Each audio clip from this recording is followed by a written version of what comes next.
صل على رسوله الكريم أما بعد فأعوذ بالله من الشيطان الرجيم بسم الله الرحمن الرحيم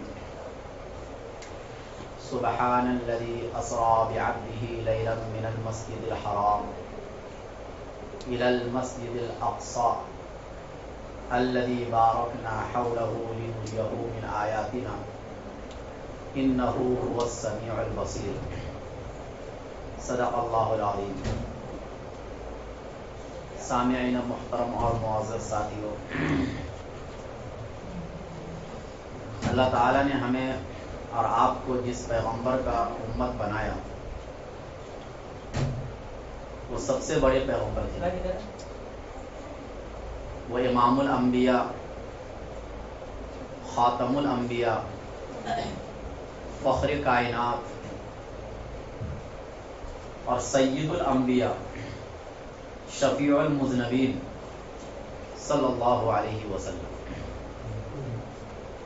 جب پیغمبر بڑے تھے تو آپ کو معجزات بھی بہت بڑے بڑے ملے.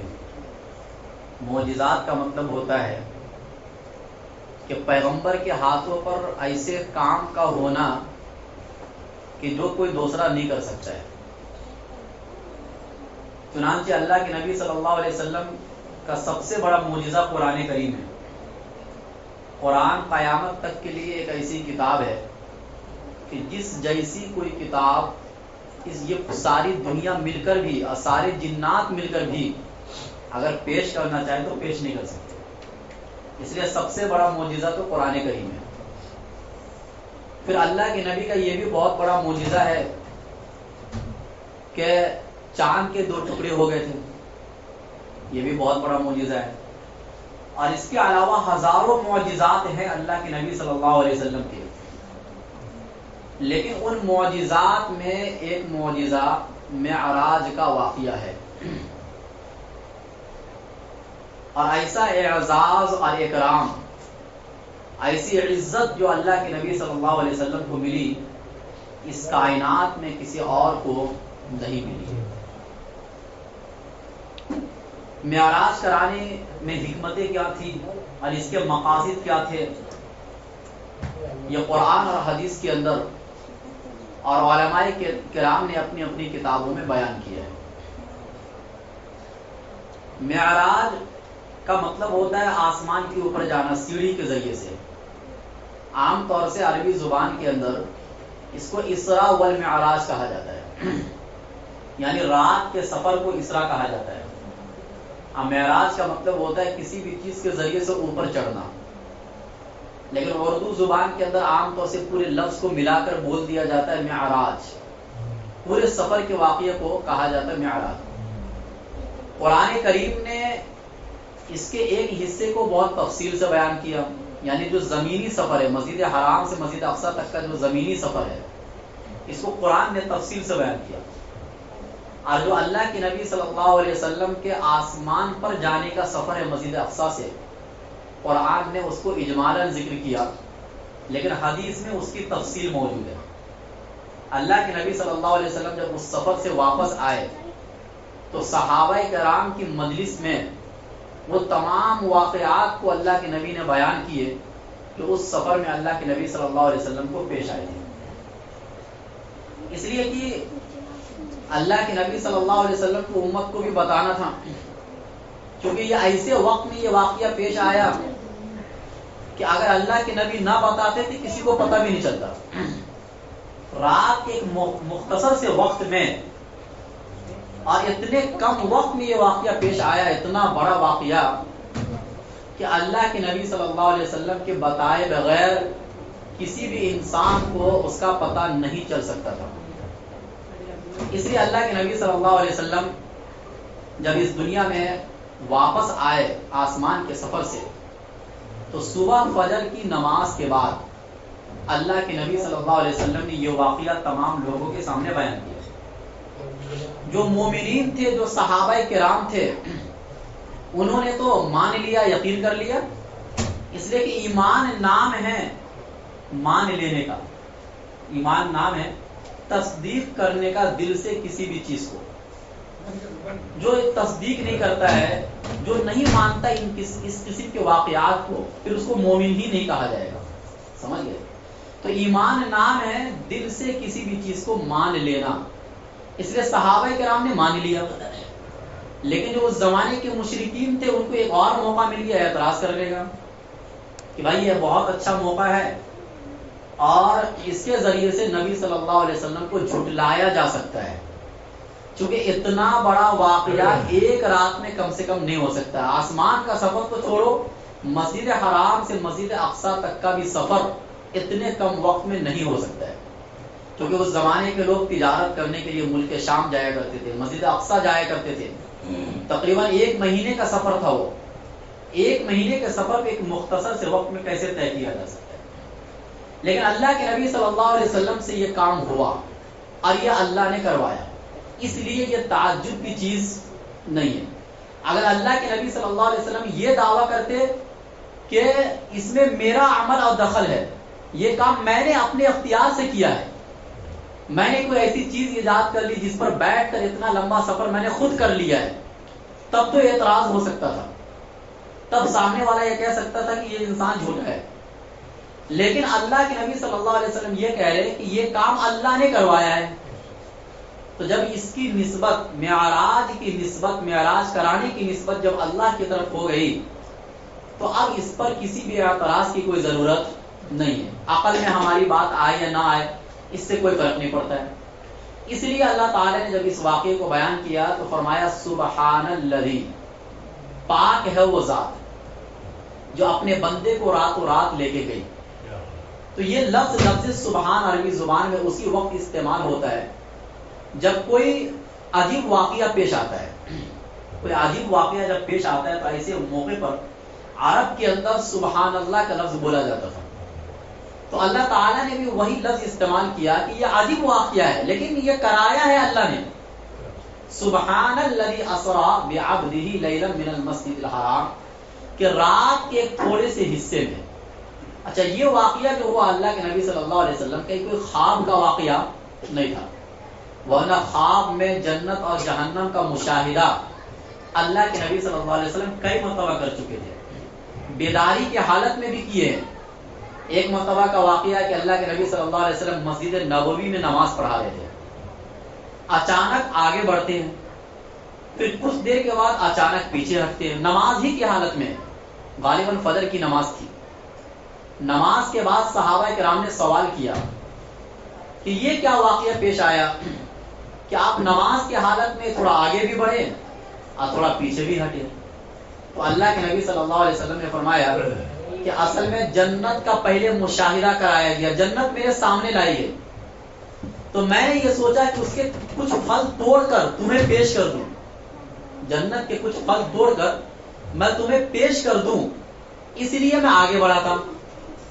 پھر مجھے خیال آیا کہ چھوڑو جانے دو، کیونکہ جو حکومت حضرت سلیمان علیہ السلام کو ملی تھی اور انہوں نے دعا کی تھی کہ اس کے بعد کسی کو ایسی حکومت نہ ملے، مجھے ان کا خیال آیا اس لیے میں نے چھوڑ دیا.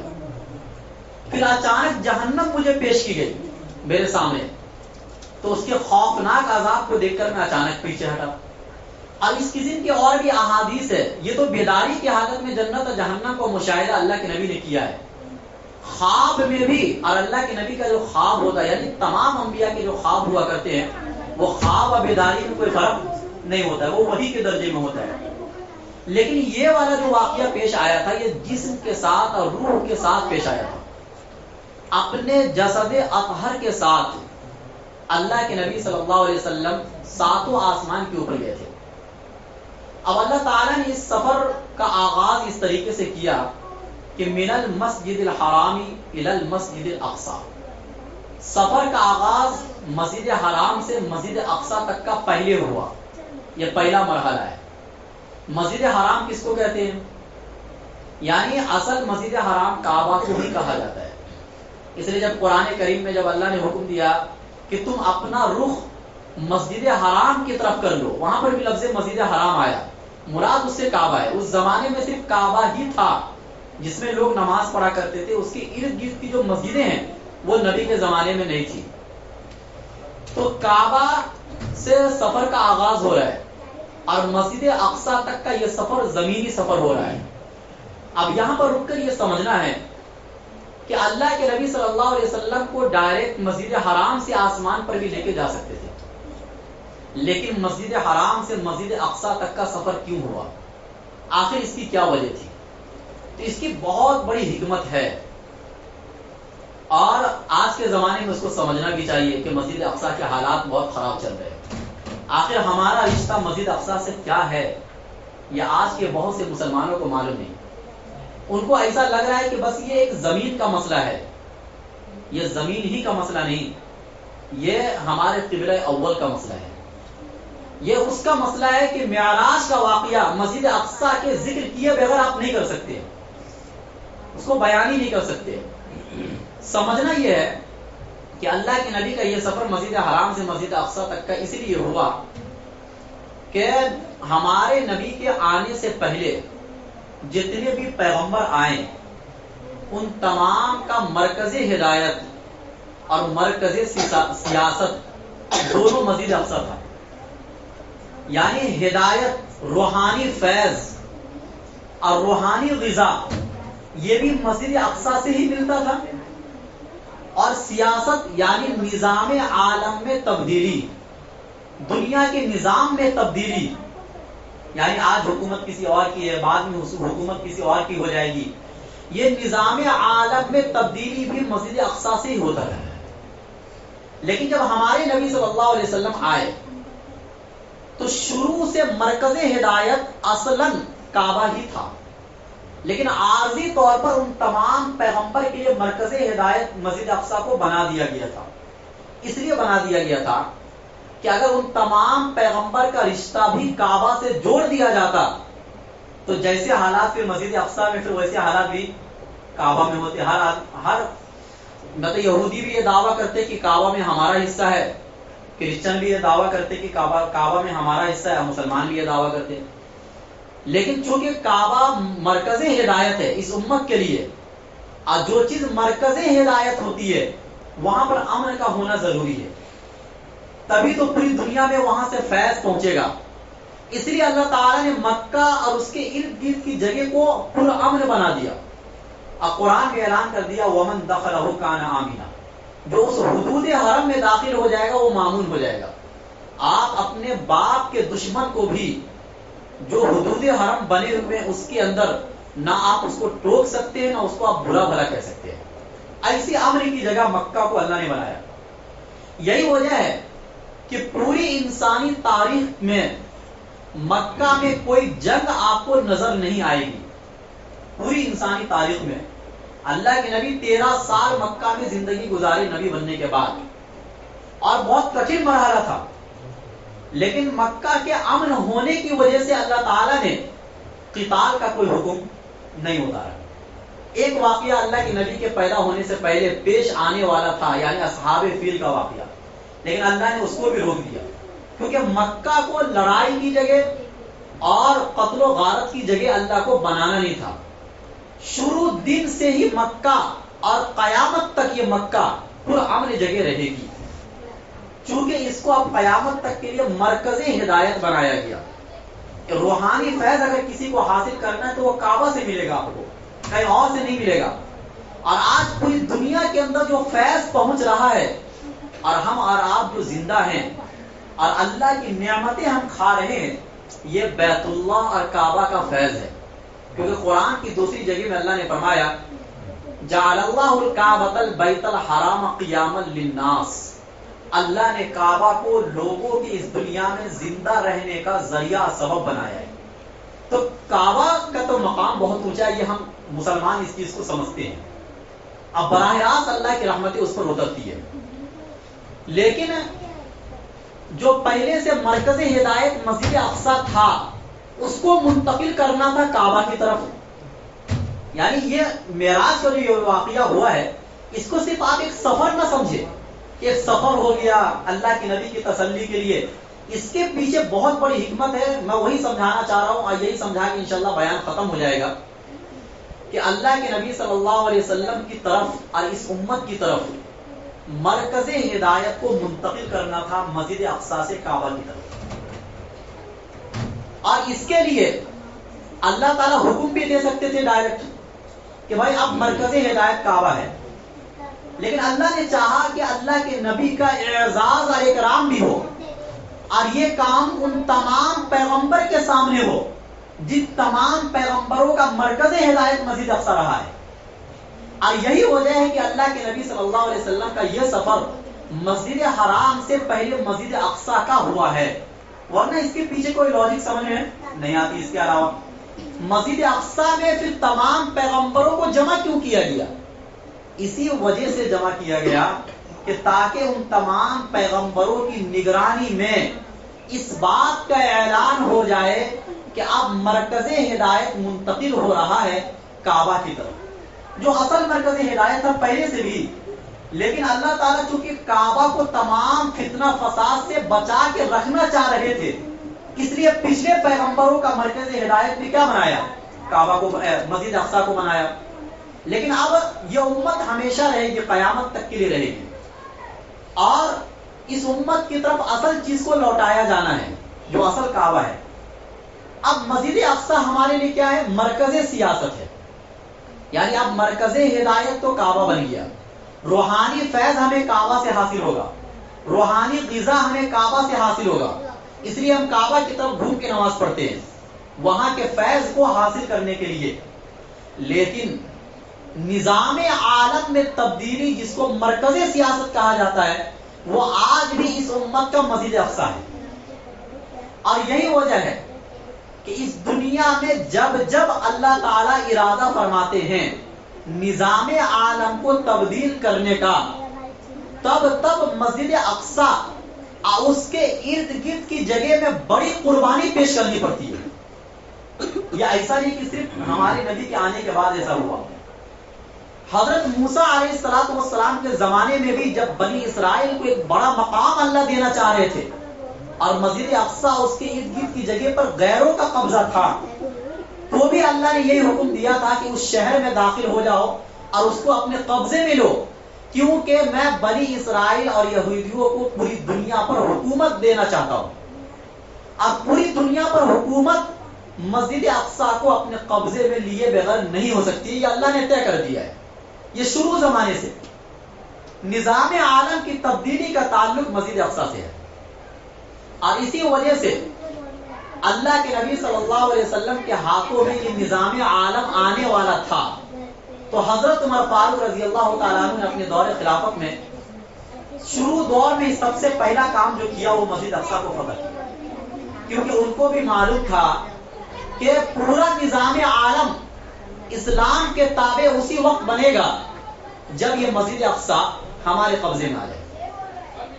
پھر 500 سال کے بعد جب دوبارہ سے یہ نظام عالم غیروں کے قبضے میں جانے لگا تو سلطان صلاح الدین ایوبی رحمۃ اللہ علیہ نے دوبارہ پھر مسجد اقصی کو فتح کیا، اب پھر سے یہ نظام عالم دنیا کی باغ دوڑ مسلمانوں کے ہاتھ میں ہے۔ اسی چیز کو مد نظر رکھتے ہوئے یہودیوں نے جب یہ فیصلہ کیا کہ مسلمانوں کے ہاتھ سے نظام عالم نکل جائے تو سب سے پہلا حملہ اس نے کہاں کیا؟ فلسطین میں کیا، کیونکہ ان کو معلوم تھا کہ اگر یہ جگہ ہمارے قبضے میں آ جائے تو یہ نظام عالم خود بخود ان کے ہاتھ سے نکل جائے گا، اور وہاں پر قبضہ جمنے کے بعد ہی جو خلافت عثمانیہ تھی پوری دنیا کے اندر وہ ختم ہو گئی۔ جب مسجد اقصی کا کنٹرول ہمارے ہاتھ سے نکلا تو خلافت عثمانیہ کا کنٹرول بھی اسی سال نکلا ہے، یہ بات یاد رکھیے، اسی زمانے میں نکلا۔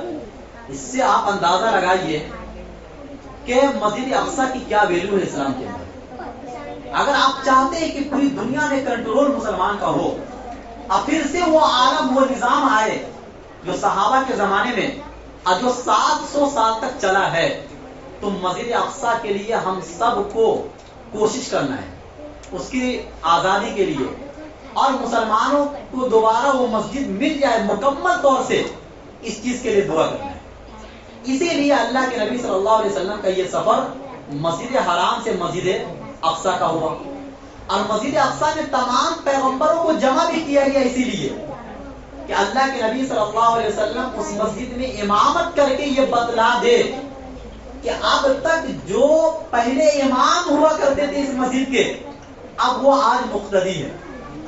امامت اللہ کے نبی صلی اللہ علیہ وسلم نے فرمائی اس طرف اشارہ فرمانے کے لیے کہ اب اس مسجد کے جو پہلے امام ہوا کرتے تھے انبیاء کرام، اب وہ اللہ کے نبی صلی اللہ علیہ وسلم کے مقتدی ہے. اور اللہ کے نبی صلی اللہ علیہ وسلم نے اس مسجد میں امامت فرمائی.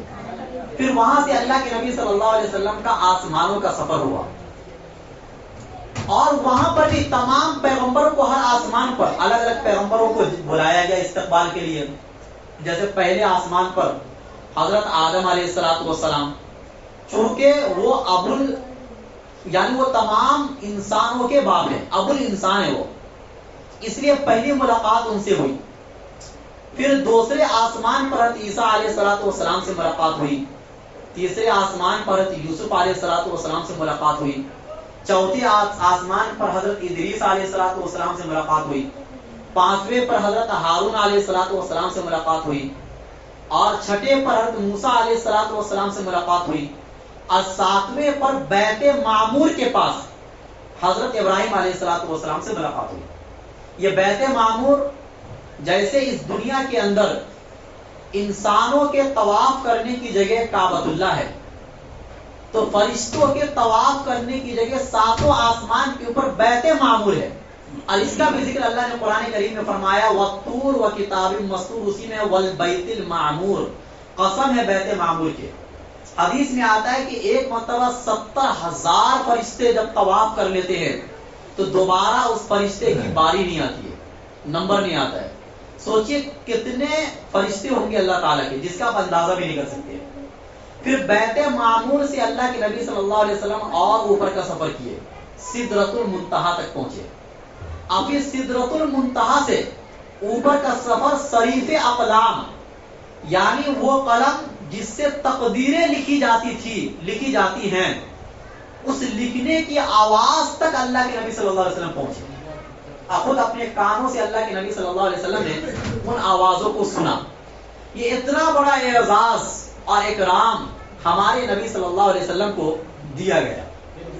بہرحال وہاں سے پھر اللہ کے نبی صلی اللہ علیہ وسلم اللہ کے پاس سے جو تحفہ لے کر آئے، وہ تحفہ نماز کا تحفہ، سورہ بقرہ کی آخری 2 آیتیں، اور اسی طریقے سے ہر وہ امتی جو اللہ کے ساتھ شرک نہ کیا ہو اس کی مغفرت کا اعلان. یہ 3 تحفہ اللہ کے نبی صلی اللہ علیہ وسلم واپس اس دنیا میں لے کر آئے. لیکن آنے کی ترتیب بھی اسی طرح ہے کہ پہلے اللہ کے نبی صلی اللہ علیہ وسلم مسجد اقصی آئے، اور مسجد اقصی سے پھر مسجد حرام آئے ہیں.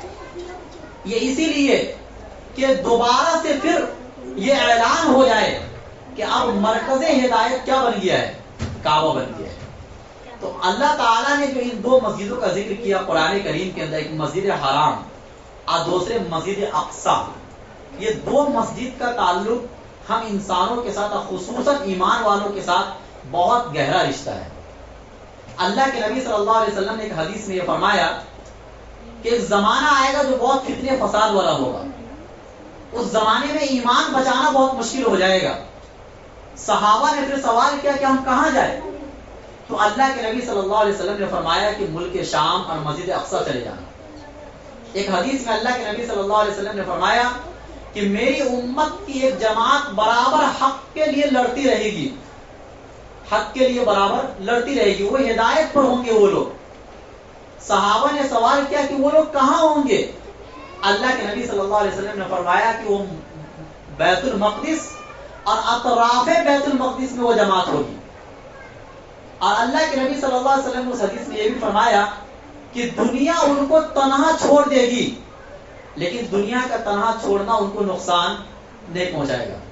ہاں تھوڑا بہت بھوک کی شدت، کچھ جانے جائیں گی، لیکن وہ جماعت حق پر ہوگی.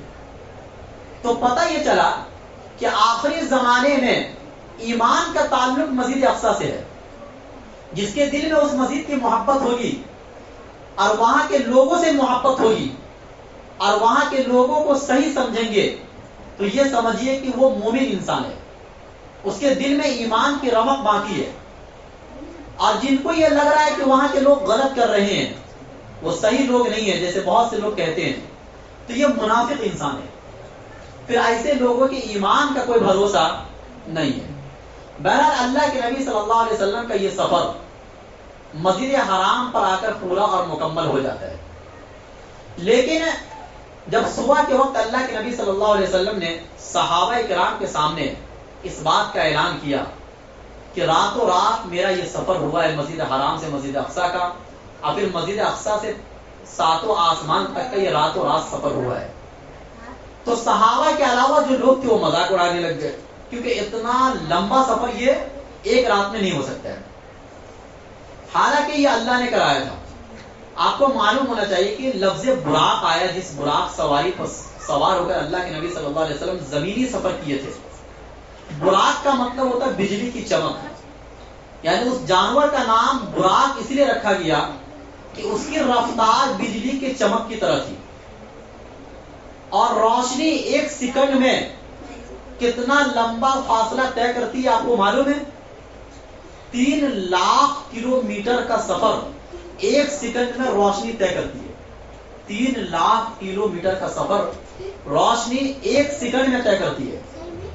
اللہ کے نبی صلی اللہ علیہ وسلم اس سے بھی زیادہ تیز رفتار سواری پر سوار ہو کر مسجد اقصیٰ گئے تھے، اور مسجد اقصیٰ سے آسمانوں کا سفر کتنی رفتار کے ساتھ ہوا تھا، اس کا ہم اور آپ اس دنیا میں تصور بھی نہیں کر سکتے۔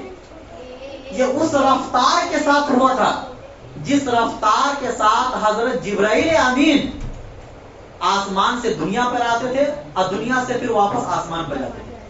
ان کی معیت میں یہ سفر ہوا ہے، ان کے ساتھ یہ سفر ہوا ہے۔ وہ کتنے تیز رفتاری کے ساتھ حضرت جبرائیل امین آسمان سے نیچے اتر جایا کرتے تھے اور دوبارہ پھر آسمان پر چلے جایا کرتے تھے، اس کا ہم اور آپ اس دنیا میں اندازہ نہیں لگا سکتے ہیں، کیونکہ آج تک اتنی تیز رفتار سواری پیدا ہی نہیں ہوئی ہے، اور سائنس ابھی یہاں تک پہنچی ہی نہیں ہے کہ اس کے ذریعے سے ہم اس تیز رفتار سفر کو سمجھ سکیں۔ اتنی تیز رفتاری کے ساتھ اللہ کے نبی صلی اللہ علیہ وسلم گئے تھے، اور اسی وجہ سے چونکہ یہ سفر بہت تیز رفتاری کے ساتھ ہونے والا تھا، اور اللہ کے نبی بہرحال ایک انسان تھے، تیز رفتار چیز پر بیٹھنے کے بعد انسان کے دل پر دماغ پر اس کا اثر ہوتا ہے، اس لیے اللہ کے نبی صلی اللہ علیہ وسلم کے سینے کو پہلے چاک کیا گیا تھا، اور سینے کو اس قابل بنایا گیا زمزم کے پانی سے دھو کر۔ اس سے یہ بھی پتا چلا کہ اس کائنات کے اندر زمزم کا پانی اللہ کے نزدیک اتنا بابرکت پانی ہے کہ ایسا پانی جنت میں بھی آپ کو نہیں ملے گا۔ اس پانی کی جو فضیلت ہے وہ فضیلت جنت کے پانی کی بھی نہیں ہے، اسی وجہ سے اگر اس سے بہتر کوئی پانی ہوتا تو حضرت جبرائیل امین جنت سے وہ پانی لے کر آتے، لیکن زمزم کے پانی سے دھویا گیا اللہ کے نبی صلی اللہ علیہ وسلم کے قلب اطہر کو، اور پھر ایمان اور حکمت سے اس دل کو بھرا گیا، تاکہ اللہ کے نبی صلی اللہ علیہ وسلم جب یہ تیز رفتار سفر پر جائیں گے اور عجیب عجیب چیزوں کا جب مشاہدہ کریں گے تو وہ مشاہدہ بآسانی کر سکے، آنکھوں میں وہ صلاحیت ہو اور دل میں وہ طاقت ہو، ورنہ کمزور دل کا آدمی ہارٹ اٹیک آ جائے گا آج کے زمانے میں اگر وہ جہنم دیکھ لے اور وہ جنت کی اتنی بڑی بڑی نعمتوں کو دیکھ لے۔ جو انسان 60-70 سال اس دنیا کی زندگی گزارا ہو اور وہ دنیا سے مرے بغیر اسی دنیا میں وہ جنت کی نعمتوں کو دیکھ لے تو خوشی کی انتہا نہیں رہے گی، وہ خوشی میں بھی پاگل ہو سکتا ہے۔ اسی لیے اللہ کے نبی صلی اللہ علیہ وسلم کے قلب اطہر کو پہلے اس قابل بنایا گیا۔ اسی وجہ سے اللہ کے نبی صلی اللہ علیہ وسلم جب اوپر کا سفر کیے ہیں تو آسمان کے سارے عجائبات کو تو اللہ کے نبی دیکھے، جس کا ذکر قرآن اور حدیث میں نہیں ہے، اور ہر چیز کا ذکر کرنا ضروری نہیں ہے۔ امت کے سامنے اتنی چیزوں کا ذکر کیا گیا جتنی چیزوں کا تعلق ہمارے اور آپ کے ہدایت سے متعلق ہے۔ اس کے علاوہ جو زائد باتیں تھیں ان کو قرآن اور حدیث میں ذکر نہیں کیا گیا، بس اتنا کہہ دیا گیا وَلَقَدْ رَآ مِنْ آیَاتِ رَبِّهِ الْكُبْرَى، انہوں نے اپنے رب کی بڑی بڑی نشانیوں کو دیکھا ہے۔ وہ بڑی بڑی نشانیاں کیا ہے یہ ہم سمجھ ہی نہیں سکتے، اس لیے بیان کرنے کا کوئی فائدہ ہی نہیں ہے۔ ہاں، اللہ کے نبی صلی اللہ علیہ وسلم نے اتنا فرمایا کہ میں جنت میں گیا جنت کی کچھ چیزوں کا بس ذکر کر دیا کہ جنت میں حضرت عمر رضی اللہ تعالیٰ عنہ کے محل کو دیکھا، جنت کی مٹی کو دیکھا کہ وہ مشک کی ہے، اور اسی طریقے سے سدرۃ المنتہا کو میں نے دیکھا، اس کے پتے جو تھے وہ مٹکوں کے، اس کے پتے جو تھے وہ ہاتھیوں کے کان کی طرح، اور اس کے پھل جو تھے وہ بڑے بڑے مٹکوں کی طرح.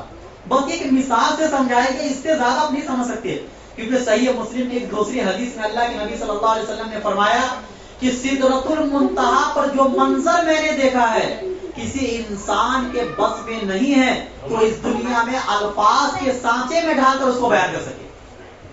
ایسا منظر اللہ کے نبی صلی اللہ علیہ وسلم نے دیکھا ہے. پھر جہنم کے منظر کو اللہ کے نبی صلی اللہ علیہ وسلم نے دیکھا ہے. اب جہنم کے جو عذاب ہے یہ تو بتایا گیا کہ وہاں کی آگ بہت شدید ہے، یہ قسم کی عذاب کی قسموں کو بیان کیا گیا. بس اتنا امت کے لیے کافی ہے، ڈرانے کے لیے اتنا کافی ہے. اور اللہ کے نبی نے کیا کیا دیکھا جہنم میں، یہ اللہ کے نبی نے زائد باتوں کو بیان نہیں کیا. جتنا ہم اور آپ سمجھ سکتے تھے اتنا ہی اللہ کے نبی صلی اللہ علیہ وسلم نے ہمیں اور آپ کو بیان کیا. لیکن بڑی بڑی نشانیوں کا مشاہدہ کیا، اسی وجہ سے اللہ تعالیٰ نے قرآن کریم میں فرمایا اَفَتُمَارُونَهُ عَلَى مَا يَرَى، کیا تم محمد صلی اللہ علیہ وسلم سے جھگڑتے ہو اس بات پر جس کو وہ دیکھ چکے ہیں. مگر اللہ کے نبی امت کے سامنے جو چیز بیان کرتے تھے وہ تو دیکھ کر بیان کرتے تھے. اچھا، سدرۃ المنتہا کے پاس اللہ کے نبی صلی اللہ علیہ وسلم حضرت جبرائیل امین کو ان کی اصلی شکل و صورت میں دیکھے. دو واقعہ ایسا ہے کہ جس میں اصلی شکل و صورت میں اللہ کے نبی نے حضرت جبرائیل امین کو دیکھا. دونوں قرآن کی سورہ نجم کے پہلے پیج پر موجود ہے. ایک تو جب دوسری وحی اتری تھی، غار ہرا میں اللہ کے نبی صلی اللہ علیہ وسلم موجود تھے، آواز آئی تو اچانک اللہ کے نبی دیکھتے ہیں کہ سامنے کسی کرسی پر ایک بہت بڑی مخلوق بیٹھی ہوئی ہے جن کا ایک پر مشرق میں اور دوسرا پر مغرب میں، یہ دو پر کا حال ہے. اور جبرائیل امین کے ایسے 600 پر ہیں تو ان کی طاقت کا اندازہ انسان نہیں لگا سکتا ہے. ایک تو اس موقع پر دیکھے تو اللہ کے نبی صلی اللہ علیہ وسلم کو خوف سا طاری ہوا، بشریت کے تقاضے سے خوف طاری ہوا. فوراً اللہ کے نبی گھر پر آئے اور کہا زملونی زملونی، مجھے چادر اڑاؤ، مجھے چادر اڑاؤ، میں ایک دم ڈر گیا ہوں.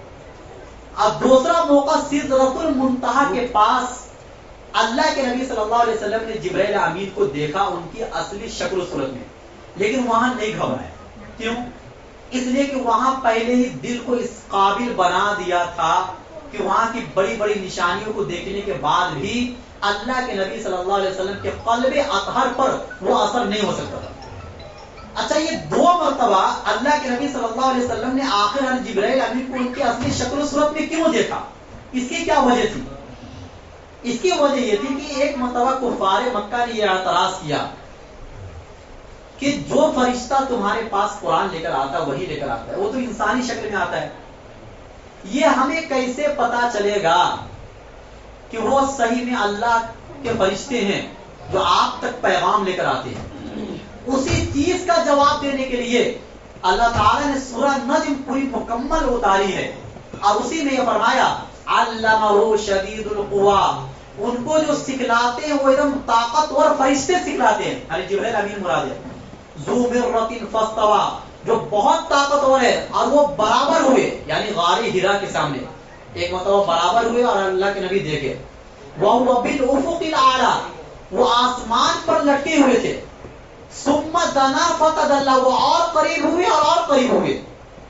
فَكَانَ قَابَ قَوْسَيْنِ أَوْ أَدْنَىٰ، جتنا دو کمان کے درمیان کا فاصلہ ہوتا ہے. یہ دو کمان کا ذکر اللہ تعالیٰ نے اس آیت میں اس لیے کیا کہ عربوں کا اس زمانے میں دستور تھا کہ جب وہ کسی سے دوستی کرتے تھے یا کسی سے بہت قربت ان کو اختیار کرنا ہوتا تھا تو وہ کمان کو بیچ میں لاتے تھے.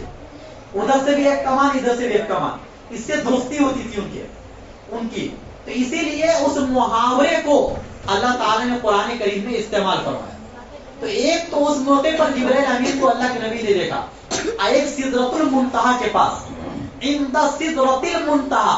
اس سے یہ پتہ چل گیا کہ اللہ کے نبی کا آسمان کا سفر بھی قرآن سے ثابت ہے. سبھی تو عند سدرۃ المنتہا کا لفظ آیا. عندہا جنت الماوا، اور وہیں پر جنت الماوا ہے. کہ جنت کی سب سے اعلیٰ مقام جنت الفردوس اور جنت الماوا یہ سدرۃ المنتہا کے پاس ہے. اب جو بھی اس کا منظر ہو، جو بھی نقشہ ہو، یہ اس دنیا میں آپ نہیں سمجھ سکتے ہیں. اللہ کے نبی صلی اللہ علیہ وسلم نے اپنی آنکھوں سے دیکھا. فرمایا ما زاغ البصر وما طغى، آنکھ نے دیکھنے میں کوئی غلطی نہیں کی اور وہ آنکھ حد سے زیادہ تجاوز بھی نہیں کی. اصل میں یہ لفظ اللہ نے اس لیے استعمال فرمایا، اس کو تھوڑا سمجھیے. کبھی کبھی جب ہمیں کسی گھومنے کی جگہ پر جاتے ہیں تو دل یہ کرتا ہے سب چیز میں دیکھ لو، انسان پہ قابو ہو جاتا ہے نا ایسی جگہوں پر جانے کے بعد. اور تو اللہ تعالیٰ نے یہ فرمایا کہ جب اللہ کے نبی جنت اور جہنم کا مشاہدہ کر رہے تھے اور وہ عجیب عجیب مناظر کو دیکھ رہے تھے تو اللہ کی نبی کی نگاہ ادب کی وجہ سے وہیں تک جا رہی تھی جہاں تک اللہ کا حکم ہو رہا تھا. اس سے آگے کی چیزوں کو اللہ کے نبی نہیں دیکھ رہے تھے، حالانکہ دیکھ سکتے تھے لیکن نہیں دیکھ رہے تھے ادب کی وجہ سے. اسی کو فرمایا ما زاغ البصر، آنکھ نے غلطی نہیں کی دیکھنے میں، وما طغى، اور اس آنکھ نے بے ادبی بھی نہیں کی. ما کذب الفؤاد ما رأى، دل نے جھٹلایا نہیں اس کو جو آنکھوں نے دیکھا. یعنی کبھی ایسا ہوتا ہے انسان کو دور سے کسی چیز کو دیکھ رہا ہے تو آنکھوں سے تو دیکھا لیکن دل میں یقین نہیں ہوا کہ یہ صحیح میں وہی چیز ہے یا کچھ اور ہے. دور سے دیکھنے کے بعد آدمی کو کوئی چیز کچھ اور نظر آتی ہے، جب وہ قریب میں جا کے دیکھتا ہے تو اس کو لگتا ہے یار یہ تو یہ ہے. مان لیجیے دور سے آپ نے دیکھ لیا کہ یہ فلاں انسان ہے، زید ہے، آپ کو یہ غلط فہمی ہو گئی. جب اور قریب گئے تو آپ کو پتہ چلا وہ زید نہیں، وہ تو بکر ہے، وہ فلاں ہے. ایسی غلط فہمی انسان کو ہو سکتی ہے کیونکہ ہماری نظریں محدود جگہ تک دیکھ سکتی ہے، اس سے زیادہ نہیں دیکھ سکتی ہے. اللہ تعالیٰ نے نبی صلی اللہ علیہ وسلم کی آنکھ کے بارے میں، دل کے بارے میں یہ فرمایا کہ انہوں نے اپنی آنکھوں سے جو کچھ مشاہدہ کیا اس رات میں، دل نے اس کو جھٹلایا نہیں. یعنی دل اور آنکھ دونوں ایک دوسرے کی تصدیق کر رہے. یہ اللہ تعالیٰ نے فرمایا. کیا اللہ کے نبی صلی اللہ علیہ وسلم کا دل مبارک ہوگا اور کیا وہ آنکھ مبارک ہے کہ جس کی گواہی اللہ کے نبی صلی اللہ علیہ وسلم قرآن میں دے رہے. جس آنکھ کا ذکر اور جس دل کا ذکر قرآن کریم میں ہو رہا ہے اور اس کے صحیح ہونے کا ذکر ہو رہا ہے. اس کے بعد پھر اللہ کے نبی صلی اللہ علیہ وسلم کا جب زمینی سفر ہوا تھا تو اس موقع پر بھی کچھ عجیب عجیب مناظر کا اللہ کے نبی نے مشاہدہ کیا. چونکہ اس وقت سارے حجابات اور سارے پردے ہٹ گئے تھے. یہ ایسا ہی ہے کہ جیسے کوئی انسان انتقال کر جائے، وہ برزخ کی زندگی میں جب چلا جاتا ہے تو برزخ کی زندگی میں سارے حجابات ختم ہو جاتے ہیں. اللہ کے نبی اپنی جگہ پر روضہ اطہر مدینے میں موجود ہیں، لیکن آپ اپنی قبر سے اللہ کے نبی صلی اللہ علیہ وسلم کا چہرہ انور دیکھتے ہیں. جب فرشتے وہ مشاہدہ کراتے ہیں کہ ان کو پہچانو یہ کون ہے، جو مومن ہوں گے وہ گواہی دیں گے کہ اللہ کے نبی ہیں. تو یہ وہاں تک لے کے نہیں جایا جاتا ہے. یہ اللہ کے نبی صلی اللہ علیہ وسلم کو وہاں سے لے کر ہر آدمی کے پاس لے کے نہیں جاتے، ورنہ تو دنیا میں لاکھوں کروڑوں انسان ایک وقت میں مر رہے ہیں، کس کے پاس لے کے جایا جائے گا. پتا چلا کہ یہ سارے حجابات اس دنیا میں ہیں. اس دنیا سے جانے کے بعد وہ حجابات ختم ہو جاتے ہیں. اللہ کے نبی کے معراج کا جو سفر ہوا ہے وہ اس دنیا سے باہر ہوا ہے. وہ حجابات ہٹا دیے گئے تھے، وہ سارے در و دیوار ختم ہو گئے تھے. اس لیے اللہ کے نبی صلی اللہ علیہ وسلم صحیح مسلم کی حدیث میں یہ فرماتے ہیں کہ جب میں راستے سے گزر رہا تھا ملک شام، جب میں پہنچا تو موسیٰ علیہ السلام کو دیکھا کہ وہ اپنی قبر میں نماز پڑھ رہے. اب یہ قبر میں نماز پڑھنے کا ذکر ہے، یہ کب ہو سکتا ہے؟ جبکہ سارے حجابات ختم ہو جائے. جب ایسے مناظر اللہ کے نبی صلی اللہ علیہ وسلم اس مبارک سفر میں کیے. ایک موقع پر اللہ کے نبی نے فرمایا اسی معراج کے سفر میں کہ میں ایک قوم کے پاس سے گزرا جن کو یہ دیکھا کہ وہ اپنے ناخن سے اپنے چہرے کو اور اپنے سینے کو، یعنی تانبے کے ناخن ہیں، اور اس سے اپنے چہرے کو اور اپنے سینے کو زخمی کر رہے ہیں.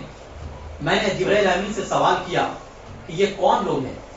حضرت جبرائیل امین نے یہ فرمایا کہ یہ وہ لوگ ہیں جو دوسروں کی غیبت کرتے تھے، کسی کی عزت کے پیچھے پڑا کرتے تھے. اور یہ بات یاد رکھیے، قرآن کریم جب غیبت کا ذکر کیا ہے تو بہت سخت انداز میں ذکر کیا ہے. اَيُحِبُّ أَحَدُكُمْ أَن يَأْكُلَ لَحْمَ أَخِيهِ مَيْتًا فَكَرِهْتُمُوهُ. کیا تم میں سے کوئی اس بات کو پسند کرے گا کہ وہ اپنے مرے ہوئے بھائی کے گوشت کو کھائے؟ کوئی نہیں پسند کرے گا. یہ تشبیہ اللہ تعالیٰ نے غیبت کے لیے بیان کیا. غیبت اتنا بڑا گناہ، اتنا سنگین گناہ ہے کہ غیبت کرنے کے بعد یہ گناہ نہ نماز سے معاف ہوگا، نہ زکوٰۃ سے معاف ہوگا، نہ بیت اللہ کا طواف کرنے سے معاف ہوگا، جب تک اس غیبت کرنے والے کے سامنے آپ جا کر آپ یہ نہ کہہ دے کہ میں نے فلاں وقت میں آپ کی غیبت کی تھی، آپ مجھے معاف کر دیں. اتنا سنگین گناہ، اتنا خطرناک گناہ ہے. اس لیے معراج کے اس سفر میں جو سنگین گناہ تھے ان کے عذاب کا مشاہدہ اللہ کے نبی صلی اللہ علیہ وسلم کو کرایا گیا. ایک اور قوم کے پاس سے اللہ کے نبی صلی اللہ علیہ وسلم گزرے تو اللہ کے نبی صلی اللہ علیہ وسلم یہ دیکھتے ہیں کہ آگ کی کینچیوں سے ان کے ہونٹ کو تراشا جا رہا ہے. اللہ کے نبی صلی اللہ علیہ وسلم نے جبرائیل امین سے سوال کیا. اس سے پتا چلا کہ اللہ کے نبی صلی اللہ علیہ وسلم ہر چیز کا علم نہیں رکھتے تھے. تبھی ہر موقع پر سوال کر رہے ہیں جبرائیل امین سے کہ بھائی یہ کون لوگ ہیں؟ جبرائیل امین نے بتایا کہ یہ وہ لوگ ہیں جو دوسروں کو ایسی باتوں کا حکم دیتے ہیں جس پر خود عمل نہیں ہے ان کا. اس میں صرف علماء داخل نہیں ہے، اس میں وہ تمام لوگ داخل ہیں کہ جو کسی دوسرے کو تو اس بات کا حکم دے اور خود اس پر وہ عمل نہ کرے. ایسے لوگوں کے ہونٹوں کو آگ کی کینچیوں سے تراشا جائے گا. ایک اور قوم کے پاس سے اللہ کے نبی صلی اللہ علیہ وسلم گزرے تو اللہ کے نبی صلی اللہ علیہ وسلم نے یہ دیکھا کہ ان کے پیٹ گھروں کی طرح ہے. جیسے بڑے بڑے گھر ہوتے ہیں نا، ایسے گھر کی طرح ان کے پیٹ ہے اور ان پیٹوں میں سانپ ہے. کیا ہے؟ پیٹ میں سانپ ہے. اللہ کے نبی صلی اللہ علیہ وسلم نے سوال کیا کہ یہ کون لوگ ہیں؟ تو اللہ کے نبی صلی اللہ علیہ وسلم جبرائیل امین نے یہ فرمایا کہ یہ سود خور لوگ ہیں. کون لوگ ہیں؟ جو سودی کاروبار کرتے ہیں اور سودی کھاتے ہیں اور اپنی اولاد کو بھی کھلاتے ہیں. سود کے بارے میں بھی اللہ تعالیٰ نے قرآن کریم میں بہت سخت الفاظ ذکر کیے ہیں. فَأَذَنُوا بِحَرْبٍ مِّنَ اللَّهِ وَرَسُولِهِ کہ جو سود سے باز نہیں آتے ہیں ان کو یہ بتلا دو کہ گویا تم یہ اعلان جنگ کر رہے ہو اللہ سے اس کے رسول سے. گویا کہ آپ یہ کہنا چاہ رہے ہو کہ اللہ آپ میدان میں آ جائیے اور آپ اپنے رسول کو میدان میں لے کر آ جائیے، سامنے سے میں آتا ہوں. اتنا بڑا مقابلہ کرنے کے لیے آپ تیار ہیں. اور فرمایا قیامت کے دن ایسے لوگوں کا کیا حال ہوگا؟ یتخبطہ الشیطان من المس، وہ پاگل اور مجنون کی طرح اٹھائے جائیں گے قیامت کے دن. جیسے کسی کو کوئی جنات چھو لے اور جناتی اثر ہو جائے تو کیسے وہ پاگل ہو جاتا ہے، اسی طریقے سے پاگل ہونے کی حالت میں قیامت کے دن ایسے سود خوروں کو اٹھایا جائے گا تاکہ دنیا والے یہ دیکھ لے کہ یہ بیوقوف اور پاگل ہیں اور یہ سود کھایا کرتے تھے دنیا میں. اچھا، اس کا اثر دنیا میں بھی ہوتا ہے. جو لوگ سود کھاتے ہیں اور جن کی غذا اسی حرام پر ہے، ایسے لوگوں کے بچے عام طور سے تعلیمی ترقی نہیں کر پاتے اور ایسے لوگوں کا خاندان بھی بہت جلدی تباہ و برباد ہو جاتا ہے. ایسے لوگوں کے گھروں میں بیوقوف لوگ زیادہ پیدا ہوتے ہیں. اس کا اثر دنیا میں بھی ہوتا ہے. اور اگرچہ وہ اپنی زندگی میں ایسا وہ سمجھ رہے ہوتے کہ میں بہت ترقی میں ہوں، لیکن اس کی اولاد اس پیسے سے فائدہ نہیں اٹھا پاتی ہے. یہ بات طے ہے. سود خور لوگ جب اس دنیا سے روانہ ہوتے ہیں تو اس کی اولاد اس دنیا میں بہت بری زندگی گزارتی ہے. اس لیے کم سے کم مسلمانوں کو دیکھو، غیر اگر سود کھاتے تو ان کی بات چھوڑو، ان کے لیے دنیا ہی جنت ہے. ان کے لیے دنیا میں وہ پکڑ نہیں ہے جو مسلمانوں کے لیے اور ایمان والوں کے لیے پکڑ ہے. اس لیے کہ ہم اللہ کے خاص لوگ ہیں، اللہ کے خاص بندے ہیں. خاص لوگوں کے لیے قوانین الگ ہوتے ہیں اور عام لوگوں کے لیے قوانین الگ ہوتے ہیں. عام لوگوں کے لیے کچھ چھوٹ ہے دنیا میں اللہ کے قانون میں، لیکن خاص لوگوں کے لیے چھوٹ نہیں ہے. اللہ یہ چاہتے کہ اس بندے کو میں جنت تک لے کے آؤں، اس بندے کو میں جنت تک لے کے آؤں. اس لیے تھوڑی سی بھی ہم سے غلطی ہو جاتی ہے تو بڑی آزمائش آتی ہے، تاکہ ہم اور آپ اس غلطی پر ندامت کے آنسو بہائے اور توبہ کرے اور اللہ کے سامنے روئے گڑ گڑائے اور ایسے گناہ ہم دوبارہ نہ کریں. تو بہرحال معراج کے سفر میں یہ جو 3 قسم کے عذاب جو اللہ کے نبی نے جن عذاب کا مشاہدہ کیا، یہ 3 عذاب 3 قسم کے لوگوں سے متعلق ہے. غیبت کرنے والا، اس لیے آج کی مجلس میں یہ عہد کریں کہ ہم غیبت نہیں کریں گے کسی کی، اور یہ تو قرآن سے بہت سخت انداز میں یہ منع ہے. اسی طریقے سے جو بات دوسروں سے کہیں گے اس پر خود بھی عمل کریں گے. اور نمبر 3 سود نہیں کھائیں گے.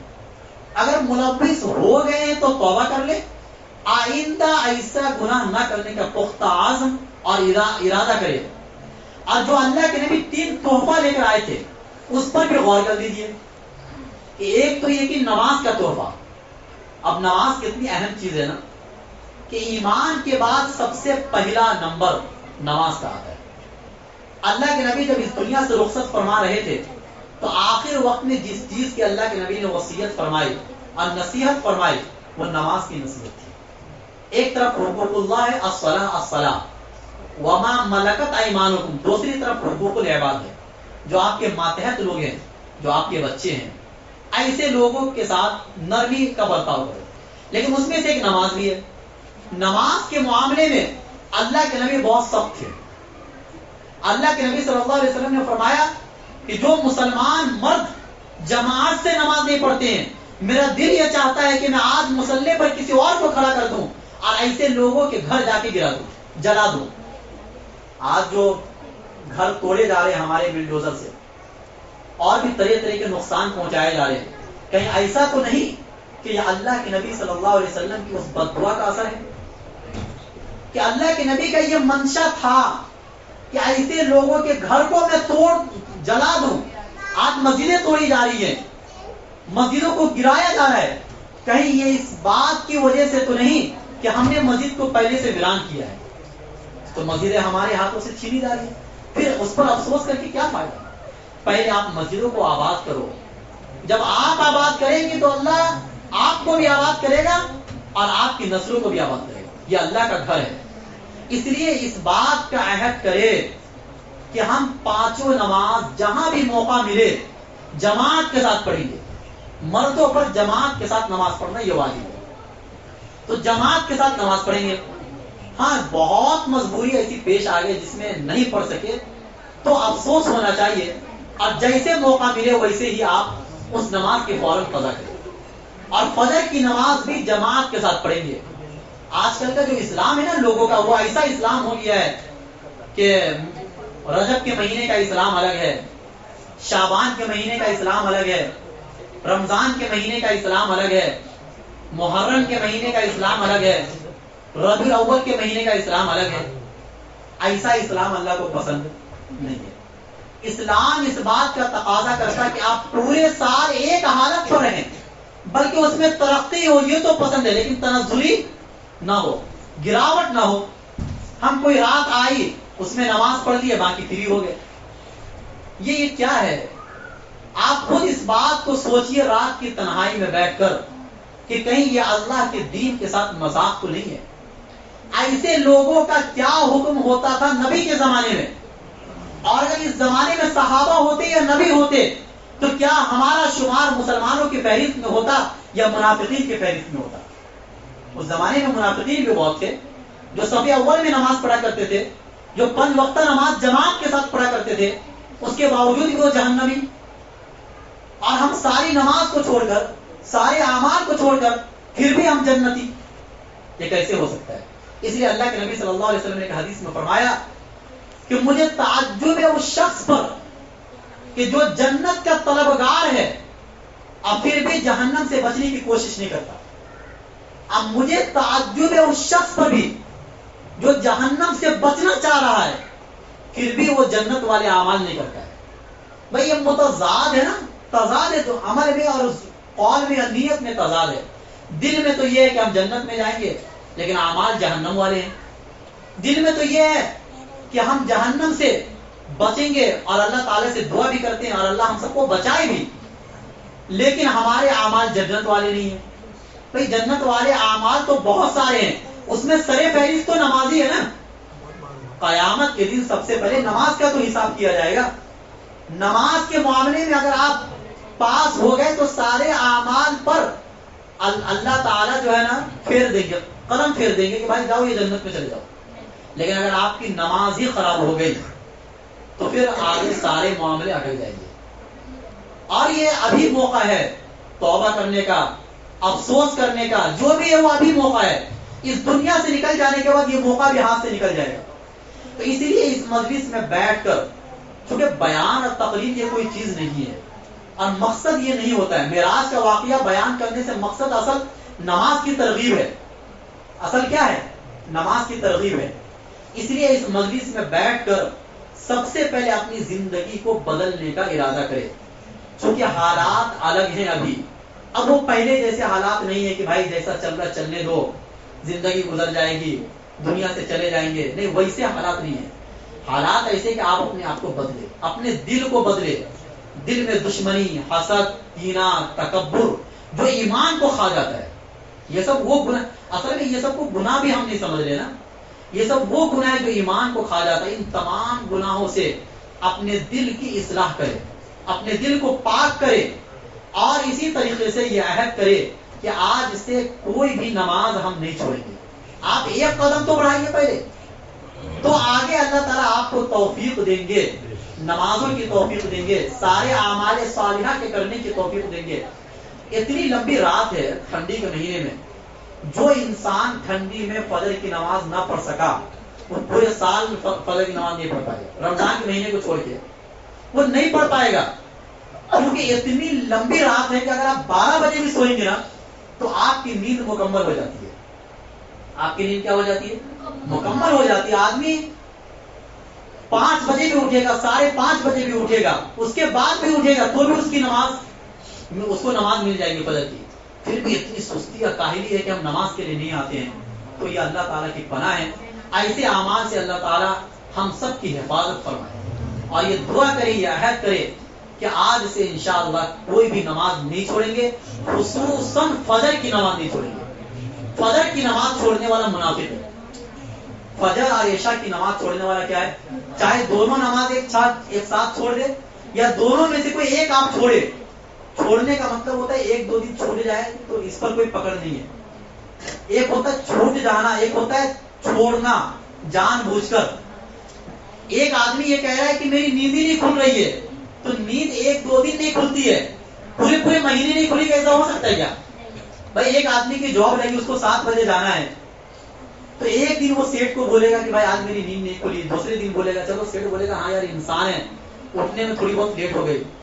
پورے مہینے آپ جا کے یہی بول رہے بھائی نیند نہیں کھل رہی ہے، تو اگلے دن سے بولے گا آپ دوسری کمپنی میں اپنا راستہ تلاش کر لو. بھائی یہی چیز ہمارے ساتھ ہے کہ بھائی 1 دن ہوگا، 2 دن ہوگا، چلو مہینے میں کبھی کبھار ایسا ہو جائے گا. کبھی طبیعت خراب ہے، کبھی انسان تھکا ہوا ہے، کبھی لیٹ سویا ہے، کبھی انسان سوچ رہا ہے کوئی چیز نہیں، نیند آئی، عین وقت میں نیند آ گئی، اس کو عذر مانا جائے گا. ایسے وقت میں اللہ تعالیٰ بھی اس کو معاف فرما دیں گے. لیکن کنٹینیو دھڑلے سے، ہٹ دھرمی کے ساتھ، جرأت اور بہادری کے ساتھ آپ نماز کو چھوڑ رہے ہیں. بھائی فجر کے وقت میں تو کوئی کام نہیں رہتا ہے نا، انسان دن میں کام کا تقاضا پیش کرتا ہے، کام کا تقاضا ہے. فجر کے وقت میں کون سا ایک کام ہوتا ہے؟ سونا. آپ سونے کو قربان نہیں کر سکتے ہیں تو پوری دنیا میں آپ انقلاب کیسے لا سکتے ہیں؟ پھر اللہ سے شکوے شکایت کہ اللہ ہمارے حالات کو نہیں بدل رہا ہے، حالات خراب ہوتے جا رہے ہیں، وہاں یہ مارا جا رہا ہے، یہ مارا جا رہا ہے. بھائی یہ سب سارے شکوے آپ چھوڑیے، پہلے اپنے اعمال کو صحیح کیجیے. سب نظام عالم اپنے آپ صحیح ہو جائے گا. اللہ تعالیٰ ہم سب کو کہنے سننے سے زیادہ عمل کرنے کی توفیق نصیب فرمائے. سبحان اللہ و بحمدہ، سبحان اللہ و بحمدہ.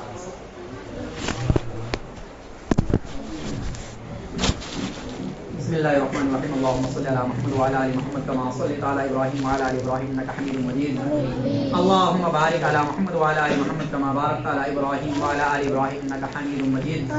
ربنا آتنا في الدنيا حسنة وفي الآخرة حسنة وقنا عذاب النار. ربنا ظلمنا انفسنا وان لم تغفر لنا وترحمنا لنكونن من الخاسرین. اللہ ہم گنہگار ہیں، ہمارے گناہوں کو معاف فرما، ہماری غلطیوں کو درگزر فرما.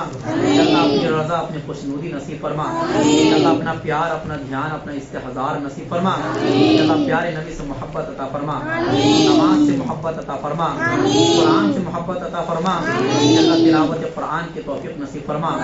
اللہ 5 وقت نماز جماعت کے ساتھ پڑھنے کی توفیق نصیب فرما. اللہ اس مجلس میں بیٹھ کر جن لوگوں نے عہد کیا ہے اور اپنے پچھلے گناہوں سے توبہ کیا ہے، اللہ ان تمام کے توبہ کو قبول فرما کر اگلی زندگی اعمال صالحہ والی بنا دے. اللہ ہماری زندگی کو بدل دے، ہمارے دل کو بدل دے. اللہ کب تک ہم یہ گناہ میں ملوث رہیں گے، کب تک ہم یہ گناہ کرتے رہیں گے؟ اللہ آپ کا ایک نظر کرم اگر ہمارے اوپر ہو جائے تو ہماری دنیا بدل جائے گی. یا اللہ ہمارے دین کو بھی بدل دے، ہماری دنیا کو بھی بدل دے. ہمارے دل کالے ہو چکے گناہ کر کر کے، یا اللہ ہمارے دل بیکار ہو چکے گناہ کر کر کے. یا اللہ یہ دل اس قابل نہیں ہے، اس دل کے ساتھ ہم آپ کے سامنے حاضر ہوں. یا اللہ ہمارے دل کو اس لائق بنا، اس قابل بنا کہ اگر آج ہماری موت آ جائے تو ہم آپ کے سامنے کھڑے ہونے کے قابل بن جائیں. یا اللہ ہمارے اعمال ایسے بنا دے کہ آپ کے سوالوں کے جواب ہم دے سکیں. یا اللہ نعمتوں پر شکر ادا کرنے کی توفیق نصیب فرما، مصیبتوں پر صبر کرنے کی توفیق نصیب فرما. یا اللہ شکوہ شکایت سے ہماری حفاظت فرما. یا اللہ غیبت سے ہماری حفاظت فرما، ظلم سے ہماری حفاظت فرما.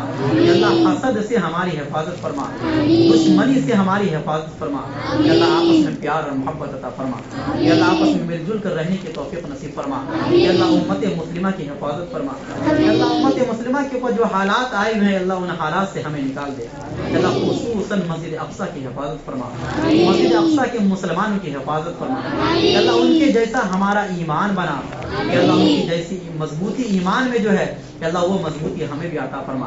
یا اللہ ان کی جیسی شہادت ہمیں نصیب فرما. یا اللہ شہادت والی موت نصیب فرما. یا اللہ دین اسلام کے لیے قربان ہونے کی توفیق نصیب فرما. یا اللہ مال کی قربانی دینے کی توفیق نصیب فرما، جان کی قربانی دینے کی توفیق نصیب فرما، وقت کی قربانی دینے کی توفیق نصیب فرما. یا اللہ ہماری تمام دعاؤں کو قبول فرما. یا اللہ ہمارے نبی صلی اللہ علیہ وسلم نے خیر کے لائن سے جتنی بھی دعائیں مانگی ہیں ان تمام میں ہمارا بھی حصہ عطا فرما. یا اللہ جن شرور و فتن سے حفاظت فرمائی ہے اللہ ان تمام سے ہماری بھی حفاظت فرما. یا اللہ قبر کے عذاب سے ہماری حفاظت فرما، حشر کی رسوائی سے ہماری حفاظت فرما، جہنم سے ہماری حفاظت فرما، جنت میں ہمارا داخلہ نصیب فرما، حاسدوں کے حسد سے ہماری حفاظت فرما، ظالموں کے ظلم سے ہماری حفاظت فرما، شریروں کے شر سے ہماری حفاظت فرما، فتنوں سے ہماری حفاظت فرما. یا اللہ دجال کے فتنوں سے ہماری حفاظت فرما. یا اللہ ظاہری اور باطنی فتنوں سے ہماری حفاظت فرما. یا اللہ ہر قسم کی آزمائش سے ہماری حفاظت فرما. یا اللہ ہم اس لائق نہیں ہے کہ ہم آزمائش والے زندگی گزار سکے. کہ اللہ آزمائش سے ہماری حفاظت فرما. اور اگر ہمارے پر کوئی آزمائش آئے کہ اللہ اتنی طاقت ہمیں نصیب فرما اس آزمائش کو ہم برداشت کر سکے، اس آزمائش کو ہم برداشت کر سکے. کہ اللہ ہماری اس ٹوٹی پھوٹی دعاؤں کو محض اپنے فضل و کرم سے قبول فرما. ربنا تقبل منا انك انت السميع العليم. سبحان ربك رب العزة عما يصفون وسلام على المرسلين والحمد لله رب العالمين.